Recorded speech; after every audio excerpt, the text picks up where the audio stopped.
C'est la gastronomie qui est à l'honneur aujourd'hui sur rochexpo.tv. Je suis avec Christian et Thierry, si j'ai pas oublié vos prénoms, sur le stand du château de la Fonte du Loup, c'est ça? Tout à fait, c'est bien ça. C'est bien ça. On est producteur dans l'appellation Châteauneuf-du-Pape et on exploite 15 hectares. Et on est présent à Roche Expo depuis 85. Première participation à la foire en 1985. Et tout se passe bien?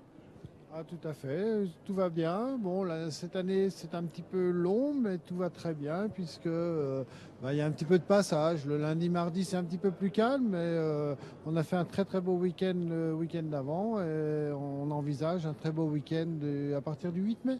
Votre clientèle, c'est une clientèle d'habitués, si vous êtes là depuis très longtemps, donc c'est des gens qui chaque année viennent se provisionner ici, se fournir chez vous, ou est-ce que chaque année vous arrivez à convaincre des nouvelles personnes? Alors c'est déjà effectivement un rendez-vous, c'est le rendez-vous de la convivialité, c'est le rendez-vous du partage, c'est le rendez-vous pour nos anciens clients. Ils viennent regoûter des petites nouveautés, donc on leur envoie un petit courrier, on les invite d'ailleurs systématiquement. Et bien sûr, il y a dans la journée le temps pour ceux qui veulent bien s'y intéresser, de faire découvrir nos vins auprès du public de la foire, en fin de compte. Justement, moi je veux bien m'y intéresser, justement, votre vin. Bon, je vous cache pas que j'en ai déjà pris un petit peu en antenne et il est vraiment super, mais alors, moi qui n'y connais rien en vin, comment on peut le décrire, le château de la Fonte du Loup? Qu'est-ce qu'il a de si particulier? Alors, le château de la Fonte du Loup, en fin de compte, il y a Je bois, hein. en gros deux cuvées qui sont un petit peu différentes en fonction des terroirs. Il y a un vin qui s'appelle les Demoiselles, une cuvée qui s'appelle les Demoiselles de la Fonte du Loup. Et là, on est sur le 2012, qui est un millésime très très jeune. C'est toujours un petit peu, hein, voilà, on présente le vin de l'année précédente en avant-première à la foire. Alors, ce Châteauneuf, les Demoiselles, c'est un vin qu'on déguste plutôt sur le fruit, jeune, sur des accents, voilà. Je ne sais, faut pas le faire vieillir spécialement, on peut le consommer déjà maintenant? On peut bien évidemment le déguster après plusieurs années de vieillissement, mais beaucoup de nos amateurs aiment bien ce côté frais, fruité, élégant, sensuel, très très très très fin. Et les Demoiselles, c'est un vin, voilà, c'est un vin un vin de viande, mais l'utilisation est extrêmement polyvalente. On peut le boire sur une côte de bœuf, sur un magret de canard, aussi bien sur l'agneau que sur le fromage. Enfin, c'est un vin qui chante, c'est un vin qui est tout à fait superbe à découvrir et qui intéresse un large panel d'amateurs. C'est bien les gens qui veulent le garder, ceux qui, parce qu'ils n'ont pas forcément une cave de vieillissement adaptée, qui désirent le déguster dans l'année, voire l'année prochaine. Voilà. Est-ce que vous pouvez me donner des mots un peu classe pour décrire le vin, que je puisse épater mes amis dans un repas de famille? Alors, pour épater, c'est surtout la finesse et l'élégance. Voilà, la Fonte du Loup, on a des terroirs sableux, graves, qui nous permettent de faire des vins très fins et très élégants. Donc, on n'est pas du tout dans le côté un petit peu cliché des châteaux neufs, avec le côté un peu puissant, le côté un petit peu...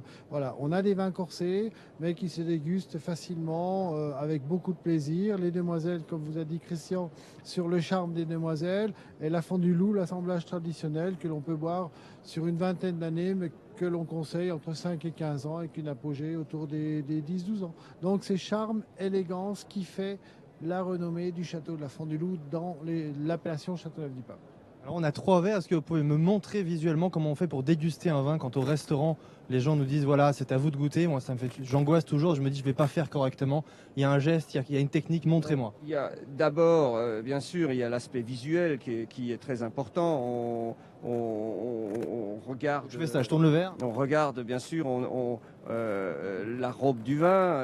On est séduit par la brillance de la robe, par l'éclat. Bien sûr, ce verre est tout à fait adapté à la dégustation. Vous m'avez dit, il s'appelle comment ce verre, il est spécifique de chez vous? Impitoyable, qu'on utilise depuis sa création. C'est un monsieur qui s'appelle Jacques Pasco, c'est un bourguignon qui a créé cette série de verres il y a maintenant plus de 25 ans. Et c'est vraiment un coup de cœur, c'est une rencontre qui date bien sûr de maintenant de fort longtemps, mais on a gardé pour, j'allais dire, faire apprécier nos vins des habitudes formidables de pouvoir faire goûter ce vin. Ça change, le verre change la manière dont on perçoit le vin. Change la perception du vin.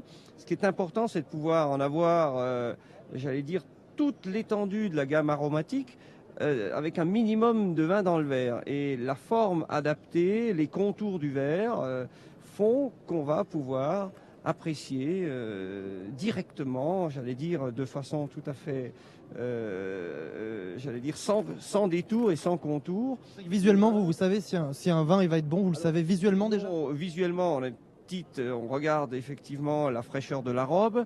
On peut avoir une indication sur l'âge du vin. Souvent, les vins un peu anciens ont des robes qui prennent des reflets un peu acajou, un petit peu rubis. Là, on est sur des grenats profonds, très brillants, donc ce qui témoigne de la jeunesse du vin. Et bien évidemment, ensuite, le reste, ça se passe... Le commentaire. Ça se passe en bouche, c'est tout simplement avec la forme du verre. C'est très simple. On sent d'abord, avant de goûter, on sent. Si vous voulez, on approche son verre sous le nez. Je fais pareil, je copie. On ne va pas plonger le nez, on prend juste, voilà, on effleure le verre avec son visage. Et là, on est carrément dans ces notes de fruits caractéristiques. Des notes un petit peu cerisées, des notes un petit peu mûres, des côtés un petit peu réglisse, même un peu violette. Là, on est sur un côté floral encore. C'est un vin très jeune. Donc dans le verre, vous avez les Demoiselles de la Fond du Loup 2012. Et ensuite, on va le mettre en bouche. Voilà, le nez invite au voyage, invite un petit peu à compléter, à rentrer dans le vin, j'allais dire. Là, au resto, il faut avoir un serveur qui a un peu de temps, parce que c'est vrai qu'on n'a toujours pas dégusté. Hein. Non, mais là, on parle. Bien sûr. C'est-à-dire, on explique. C'est-à-dire, si vous êtes en face de moi, je vais vous dire, allez, goûtez. Moi, j'essaye de vous faire envie. J'essaye de... C'est bien, vous me faites envie. Bon, voilà. Alors, on peut mettre le vin en bouche. Alors, je vous laisse faire.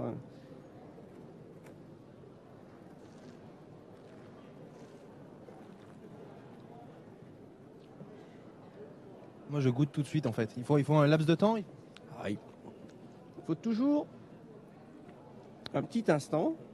Il faut que le vin, bien sûr, imprègne parfaitement, j'allais dire, le palais, aussi bien les papilles qui vont recevoir, si vous voulez, les arômes, qui vont exprimer, qui vont permettre au vin de s'exprimer pleinement. On a en bouche, voilà, tout un, j'allais dire des réceptacles qui sont en fin de compte là pour, je ne sais pas comment exprimer tout ça, mais... Ça s'exprime plus à un moment donné, quand le vin est en bouche, ça s'exprime. Le vin est en bouche et on est séduit par sa plénitude, par sa rondeur, par son équilibre. On a des notes de fruits ensuite qui reviennent en fin de bouche. Donc il faut attendre un petit peu, il faut que le cerveau prenne en compte, si vous voulez, tous ces éléments pour se faire une petite image. Voilà. Ensuite, effectivement, on est séduit, en ce qui concerne les Demoiselles, par l'équilibre, par la fraîcheur, par les arômes. On retrouve ce côté très fruit, avec un petit côté un peu fumé, un caractère un peu cendré, un caractère un peu réglissé, ce qui est tout à fait caractéristique de ce vin jeune. Et on est séduit par la fraîcheur de fin de bouche, par l'expression aromatique, par la longueur en bouche aussi. Voilà, c'est pour ça qu'il y a toujours un temps où on préfère ne rien dire. Parce que souvent les gens goûtent, ils mettent le vin en bouche et allez hop, ils partent dans un cortège de florilèges. On croit souvent qu'on doit répondre tout de suite, en fait non. Il faut, voilà, le temps, c'est comme quand vous dégustez un aliment, un plat gastronomique, on prend le temps, il faut un certain temps pour que le vin... Là, on a pris le temps. Merci beaucoup de d'avoir pris le temps pour nous expliquer tout ça. Je vais bosser un peu tous les mots compliqués et les jolis mots que vous m'avez donnés pour décrire le vin. Je vais travailler un peu tout ça. Je repasserai vous voir d'ici la fin et vous me direz si je goûte correctement le vin. En tout cas, il est parfait. Je le résume comme ça. Il est parfait. C'est le château de la Font du Loup. Merci beaucoup et très bonne continuation. Merci de nous avoir reçus. Et je vais rester encore un petit peu là pour continuer de le déguster. A tout de suite en direct sur Roche Expo TV.